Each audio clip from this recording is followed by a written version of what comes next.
मंगल मूर्तये नमः।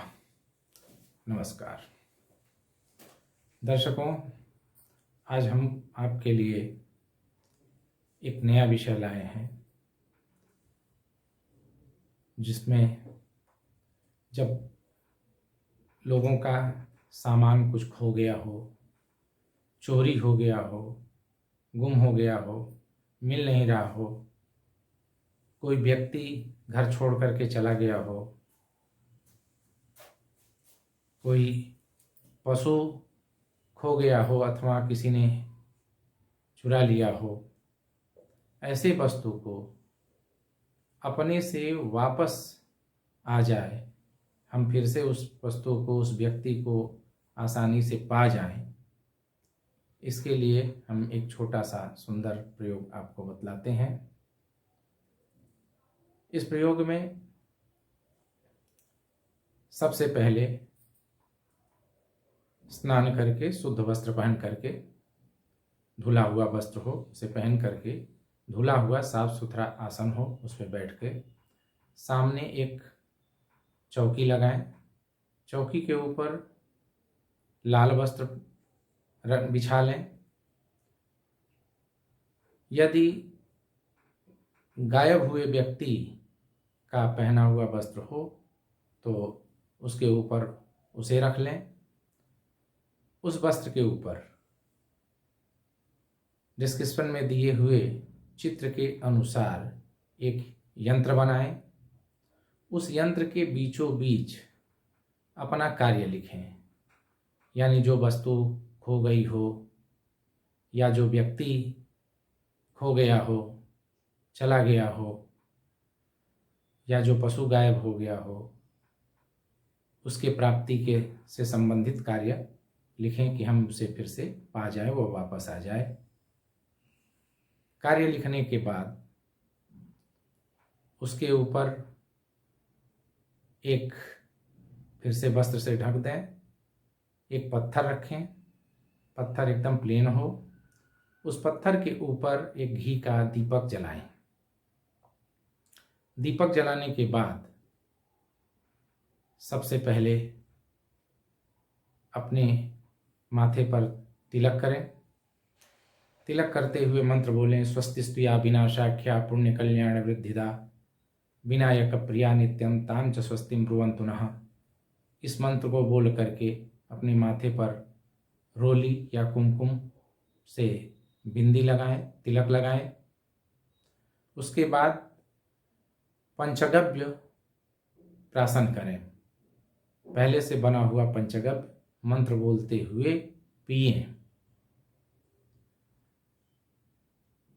पंचगव्य पीने से व्यक्ति निष्पाप हो जाता है और कार्य की सिद्धि निश्चित हो जाती है, फल मिलने की निश्चयता बढ़ जाती है।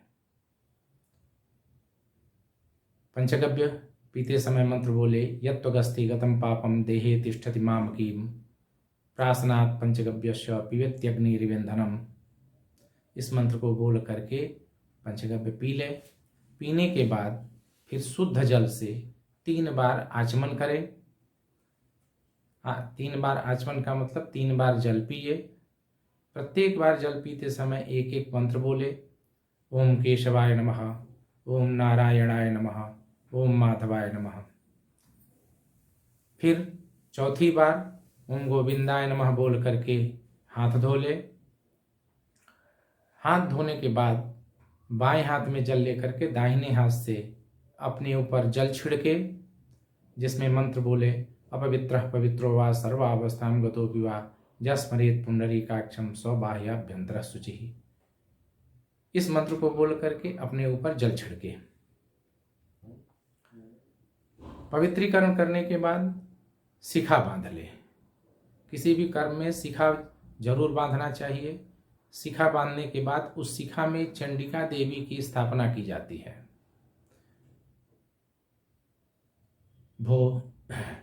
चंडिका देवी की स्थापना करने से कार्य की परिसिद्धि बढ़ जाती है, कार्य निश्चय ही फलवान होता है। सारे मंत्र विधिपूर्वक डिस्क्रिप्शन में दिए गए हैं। शिखा बांधने के बाद स्वस्तिवाचन के मंत्रों को बोले।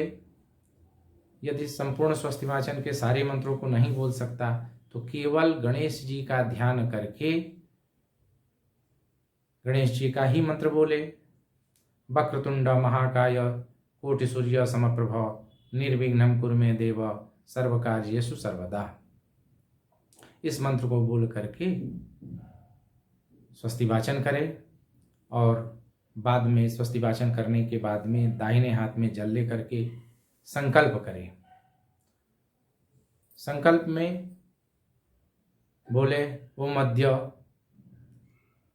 फिर अपना नाम बोले, मम गतम नष्टम वस्तु व्यक्ति लाभार्थम।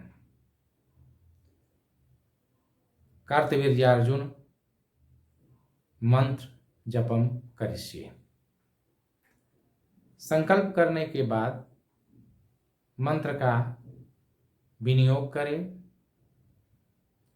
विनियोग के पूरे मंत्र डिस्कशन में दिए गए हैं।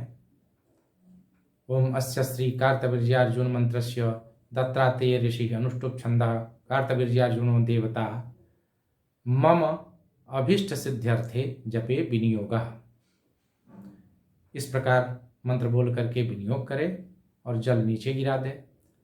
फिर हाथ जोड़ करके ज्वाला में, ज्वाला की जो लौ है उसमें कार्तवीर्यार्जुन का ध्यान करें।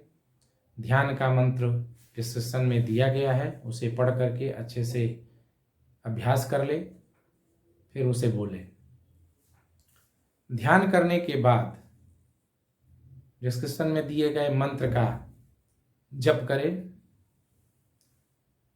जब तक कार्य नहीं हो जाता है तब तक करना है। प्रतिदिन ये रात्रि काल में यह प्रयोग किया जाता है। एक माला जप करें। जप का मंत्र डिस्क्रिप्शन में लिखा गया है। कार्तवीर्यार्जुनो नाम राजा बाहु प्रतापवान तस्य स्मरण मात्रेण गतम नष्टम तम लभ्यते। यदि वस्तु खो गया हो तब इस मंत्र को बोले, अथवा यदि कोई वस्तु चोरी हो गई हो तो इस मंत्र में थोड़ा बदलाव किया जाता है, उसे भी लिखा हुआ है। कार्तवीर्यार्जुनो नाम राजा बाहु प्रतापवान तस्य स्मरण मात्रेण हृतम नष्टम तब लभ्यते। इस मंत्र को एक माला जपे। जप करने के बाद जप का मंत्र कार्तवीर्यार्जुन को दीप के लौ में ध्यान करके उन्हें समर्पित करें। समर्पण का मंत्र गुह्याति गुह्य गुप्ता त्वं गृहाणास्मत्कृतं तिदं सिद्धिर्भवतु मे देव त्वत्प्रसादान् श्रीध मे। इस मंत्र को बोल करके जपा हुआ जो मंत्र है उसे, उस संख्या को कार्तवीर्यार्जुन का ध्यान करके उनके दाहिने हाथ में समर्पित करें। समर्पित करने के बाद हाथ जोड़ करके अपराध क्षमापन मंत्रों का पाठ करें। अपराध क्षमापन मंत्रों का पाठ अवश्य करना चाहिए। उससे किए हुए कर्म में यदि कोई कमी त्रुटि रह जाती है, कमी रह जाती है, अथवा प्रमादवश ज़्यादा हो जाता है, यह दोष समाप्त हो जाता है। इसलिए किसी भी कर्म के बाद अपराध क्षमापन मंत्रों का पाठ अवश्य करना चाहिए। इस तरह से अपराध क्षमापन मंत्र पाठ करने के बाद कर्म की परिसमाप्ति करें। इस पूरे प्रयोग को मनोयोग से करने से निश्चय ही खोया हुआ धन, बाहर गया हुआ व्यक्ति अवश्य ही वापस आ जाता है और बड़े ही फिर सुखपूर्वक रहता है। पुनः फिर वह विकृति यानी नहीं जाता, स्थिरता से टिका रहता है। इस प्रयोग को करके सभी दर्शक जिन्हें आवश्यकता हो उसका लाभ उठाएं। हम ऐसे ही प्रयोग प्रतिदिन आपके लिए लाते रहेंगे। आप इस चैनल से जुड़ें और ध्यानपूर्वक इसे सुनें, सीखें और ऐसे प्रयोगों को करके लाभ उठावें। धन्यवाद।